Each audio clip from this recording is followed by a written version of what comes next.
I'm Steven. That's John. We're from Just Got Played, and we're bringing you MrX's top 25 games of all time. So what does that mean? Well, you can go back and look at the first video in this series to learn a little bit more about it. But essentially, I surveyed a bunch of people, got their top 50 games of all time, used an algorithm, and turned that into this aggregated top 25 games of all time. And we are doing this list for the 7th time here in 2022, and we are down to number 1 on the list, and number 1 has never been on any of the lists before, which is pretty surprising. But I don't think you'd be so surprised to hear that the number 1 game is Battlestar Galactica. Now, I have to confess, I've played BSG Express. I've played social deduction games. I've designed a social deduction game. I've played all kinds of games, but I have never played Battlestar Galactica. I've got a copy of it laying around here somewhere. Nobody's played it with me. So I am going to throw it over to John to tell me, how do you play Battlestar Galactica? Oh, Battlestar is a light, small box party game. Yeah. No, it's quite the opposite. Battlestar Galactica is almost infamous in the industry. It came out based on the show of the same title, sci-fi show, and it really made a big impact on people because it's this epic game that follows the theme of the show so closely that if you've watched the show, everything just falls into place and makes sense. And essentially what you're doing is you're going around and there are robots hiding amongst you. And you're trying to ferret out the robots before they can sabotage your ship, your population, your food, to basically kill you off before you can make it back home. If you make it home safely, the humans win. If you don't make it home safely, the robots win. And again, if you've seen the show, it fits that theme just like a glove. What's really neat is there's mechanics like the sleeper phase. You're dealt part of the deck at the beginning that tells you if you're a human or if you're a Cylon. Cylons are the robots. Then you play the game, and once you get to a certain point of trying to get home, you get dealt a second card from that deck. And it depends on the setup. In a 5-player game, there's going to be 2 Cylons, and there's expansions that change everything about what's going on. But in the base game with 5 players, you're going to have 2 Cylons. You can play half the game with nobody being a Cylon. Everybody's a human working together to get home. And that's boring, right? Wrong. Because nobody trusts anybody. You're like, I think we should go get breakfast. And everyone's like, you're a Cylon. That's what a Cylon would say. Sus. And you're just double checking everything everybody says. And you're like, I know you're a Cylon. Gets to the end of the game, they were a human the whole time. You're just way off. And what makes it interesting is that each character has a set of skills, and that's what you draw cards from. And those cards can both be played as an ability, or they can be added as their color and number to a skill check. So you'll have an event pop up that says the Cylons are attacking, you got to defeat them. And then everybody plays. You can play 0 cards, you can play all your cards. There's no limit on it. And what you do is you flip it up. Once everybody has secretly put something into this pile, and you see if you passed. There's going to be good numbers on it, say red and blue are good. The red and blue numbers count towards success. And then there's going to be green. It's like green counts against the success. And you get there and you're 1 shy of passing the skill check. Oh, that's very unfortunate. Then everybody pulls the knives out and they're starting like, oh, you're the Cylon and nobody trusts anybody. But there's a Destiny deck that randomly gets seeded with 2 of every color, shuffled, and then every skill check, 2 of those get added. So it's entirely possible that you could accidentally fail a skill check. The Destiny deck could have been what caused you to fail it. Everybody's a human, but suddenly nobody trusts anybody. And it's just this grand epic experience that I have yet to see replicated in any other board game. I'm not even telling you a third of the mechanics too. There's ships. You can get out in a ship and fight. There's different locations you can activate. I could spend an hour sitting here telling you about the game because it's that involved. And that's why it's infamous, because while it is an amazing game, if you set up a 5-player game, teach the other 4 players at the table and play it, you're looking at a 5-hour experience. And there is no way to cut down on that because the entire time you're not upset that it's taking so long. It's thematic. You're making decisions. You're not trusting people. You're throwing guys out of the airlock. There's always something interesting and unique going on, but you know going into that game that it is going to be a long, epic experience. And sometimes you just don't feel like doing that.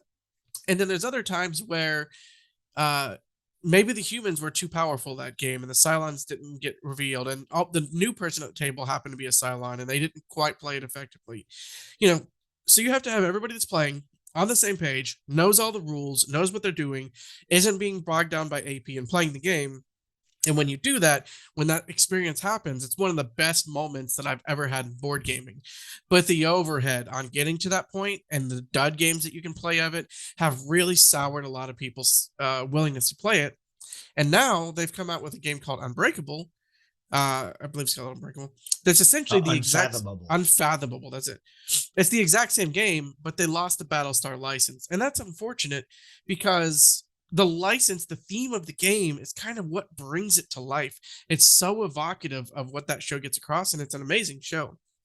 But if you haven't seen the show, or you don't know what's going on, or you're playing Unfathomable, I can see a lot of people playing this in the game just falling flat with the wrong group, or I didn't understand this rule, or I'm not sure how this happened. So it's one of the games shy of TI4, I think, that has the biggest buy-in. You need to get a group going. You need to really work towards enjoying that experience. But if you can get that same group playing several games, I guarantee you're going to have some of the most epic gaming moments in board games you've ever had. Wow, that's pretty cool. I have to say, though, that if I'm going to play this game, I'm going to have to find a different gaming group, because in my gaming group, I would be the Cylon whether or not I was the Cylon, if you know what I mean. Like, I'm always the bad guy. They're always pointing the finger at me.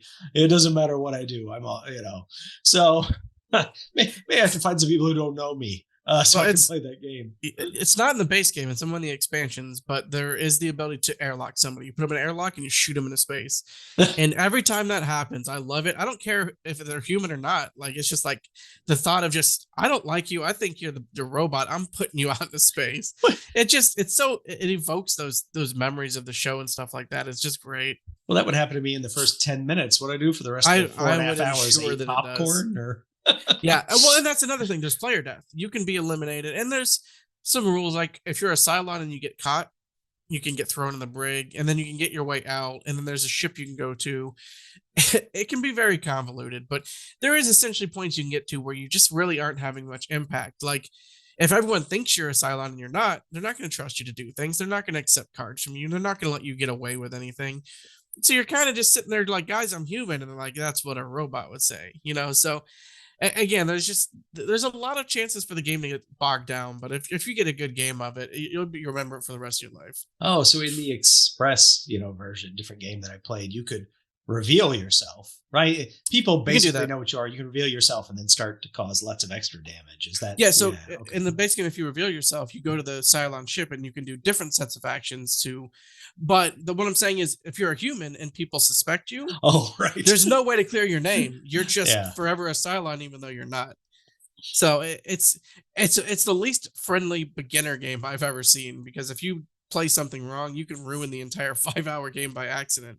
In fact, we had somebody that was a human, but they decided they wanted to play as a Cylon, which they did, and then the game entirely was ruined because it's unwinnable if you got 3 Cylons and 2 humans. So that completely ruined the game, and there's nothing we could really do about it. And, they felt bad. They didn't know. But I thought you were just saying they were a psychopath. No, they didn't. Well, also there's talk of like the sleeper phase. You're a human, but during the sleeper phase, you might become a Cylon. In fact, there's one of the characters that you get dealt 2 extra cards in the sleeper phase, so you have the highest chance of being a Cylon. So you could be human, essentially playing for the Cylons and hoping you get converted. Betting you're going to get it, yeah. And it's one of those things where there's no rule against that, but you shouldn't do it because you should play for the team that you're on. But there's just a lot of things come up like that, like incidentally, or if we have a different perception of how this game should be played, the experience can be really ruined. But when it sings, it sings. Yeah. That's interesting. I think I would much rather play the original Battlestar Galactica IP over the Unfathomable. But that's just me. I mean, I watched the first couple seasons of Battlestar Galactica and I enjoyed it. And I'm not a huge fan of the Cthulhu mythos. So same. I love Battlestar Galactica. I have both the expansions and the base game. I wouldn't play Unfathomable, not because it's bad, but it's just like, if I'm going to put that amount of effort into a game, I want it to be the original. Otherwise, it's just going to feel like a copy. Yeah, I get that. But by the same token, I'm glad that the game is back in print, even if it's not the same game. It's a very similar game. It's in print, and that's That's what's important. Let's get people playing these games, right? 100%. Yeah, and that's why we're talking about it. And that's it's number one because so many people like it, apparently. I'm not one of them, but John, is this like your number one or something here? It fluctuates, but it's definitely top 5, and it's actually the game that got me into board games. Wow. So it'll always have a special place in my heart because of that. And hey, that was a tall hurdle you jumped in for your first game that got you into board games. Well, so I went to a convention and I saw it and I liked the show. I'm like, oh, I'll try this. I grabbed that in both expansions and just sat through and played it. So it was quite the undertaking, but I found it was worth it, even as an unexperienced board game player. Oh, wow. All right. Well, there you go. Number one on Mr. X's top 25 games of all time, Battlestar Galactica. So this is not the last video, by the way. I have one more video coming out tomorrow, which is just some stats and interesting tidbits. Obviously, I don't have any more games to reveal, but this is still a contest. So sometime around the end of December, I'm going to draw a winner from all the people who commented on these different YouTube videos we've been putting out about the top 25 games of all time. So go ahead and comment on this video. Why don't you tell me what you think about Battlestar Galactica? What do you think about Unfathomable, if you've played that? If you only watch the TV show Battlestar Galactica, the original one from the 70s or the more recent one that this game is based on, why don't you tell me about those things? Or, just tell me, did you get a gift? Did you get a gift in December that is a tabletop game? Tell me that. That's fine too. But anyway, one more video to come, so stay with us. Tomorrow, come back. We'll have some interesting information for you. But until then, I'm Steven. That's John. Thanks for joining us.